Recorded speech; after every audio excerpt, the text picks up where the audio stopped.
बिस्मिल्लाहिर्रहमानिर्रहीम। नाज़रीन, मैं हूं आपका मेज़बान Arsalan Taimuri crime world info से। और ख़बर जो मैं आपके पास लेके आ रहा हूं नाज़रीन, रात के एक वाक़या हुआ है लाहौर के इलाका सदर में कि जहां पर कंटोनमेंट बोर्ड जो है उसके सुपरवाइज़र रफ़ीक गुज्जर को और एक और मुलाजिम ताहिर खटक को और उसके अलावा एक बिलाल नामी जो है वो मुलाजिम को, इन तीन अफराद को जो है इन पर फायरिंग हुई है रात गए। फायरिंग की ज़िद में आकर, इतनी खौफनाक फायरिंग थी नाज़रीन ये कि इसकी फायरिंग की ज़िद में आकर तीन मजीद अफराद जो है, जो मुकामी वहाँ पर पठान थे, दुकानदार थे, वो भी ज़ख्मी हो गए हैं। नाज़रीन, ये वाक़या क्या है, होता क्या है, मामला क्या है? नाज़रीन, सदर का इलाका थाना शुमाली छावनी लगता है इसको, और कंटोनमेंट बोर्ड का ये एरिया है, कैंट का ये इलाका है कि जहाँ पर गुज्जर बरादरी का दो जो घराने हैं उनकी आपस में चपकली शुरू होती है कुछ अरसा कबल, कि जहाँ पर पप्पू गुज्जर जो है, इसका जो बेटा है, वो अपने घर के सामने जो है अपनी ही बरादरी के लोगों को भैंसों का दूध धोने से और वहाँ पर भैंसें लेकर आने से मना करता है, जिस पर जो है वो तनाज़ा हो जाता है और पप्पू गुज्जर का बेटा फायरिंग कर देता है, जिस फायरिंग के नतीजे में दो भाइयों को जो है वो फायर लगते हैं, जिनमें से एक भाई जो है वो वफात पा जाता है और दूसरा जख्मी होता है। और इस वाक़या के अंदर सुपरवाइजर जो है कंटोनमेंट बोर्ड के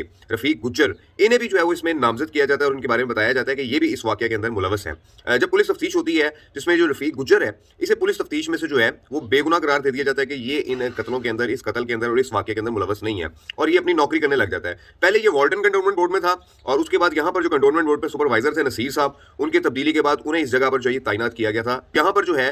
इसको रफ़ीक गुज्जर को जो है बतौर सुपरवाइजर तैनात किया गया था। जहाँ पर इसके साथ रात को जब ये वाक़या हुआ है, चार अफराद बताए जा रहे हैं, दो मोटरसाइकिल्स के ऊपर, और 35 से 40 के करीब उन्होंने जो है वो गोलियां चलाई हैं और वहां से जो है वो खोल बरामद हुए हैं 35 से 40 के करीब, जो मौके पे एनी शाहिद बता रहे हैं। और इन्होंने अंधाधुंध फायरिंग की है इनके ऊपर, कि जिस फायरिंग के नतीजे में मैंने आपको बताया कंटोनमेंट बोर्ड के जो सुपरवाइजर है रफ़ीक गुज्जर, ये तो मर्डर हुए, इनके साथ ताहिर खटक के हाथ पे गोली लगी, बिलाल नाम का लड़का है उसको भी गोली लगी, और उसके अलावा पीछे तीन जो है वो तीन पठान हजरात खड़े थे, उन पर भी जो है फायरिंग हुई, उससे वो भी जख्मी हुए हैं। तकरीबन ये नाज़रीन 4-5 अफराद जो है इस वाक़े के अंदर जख्मी हुए हैं और रफ़ीक गुज्जर जो है इसमें मारा गया है। नाज़रीन, ये सारा वाक़या हुआ है रात गए, मुबैना तौर पर बताया जा रहा है कि ये उसी जो वारदात है, जो पप्पू गुज्जर के बेटे ने जो है वो कत्ल किए थे अपनी ही बरादरी के कुछ अफराद, उनके कत्ल का बदला लेने के लिए रफ़ीक गुज्जर को जो है वो फायरिंग का निशाना बनाया गया है और इसे रात गए कत्ल कर दिया गया है। ये नाज़रीन शुमाली छावनी के इलाका सदर में ये वाक़या जो है वो पेश आया है कि जहाँ पर रफ़ीक गुज्जर जो सुपरवाइजर है कंटोनमेंट बोर्ड का, उसे फायरिंग करके कत्ल कर दिया गया है और उसके अलावा उसी के स्टाफ के ताहिर खटक और बिलाल नामी नौजवान को भी जो है वो फायरिंग का निशाना बनाया गया, जिससे वो जख्मी है और अस्पताल में ज़ेरे इलाज है।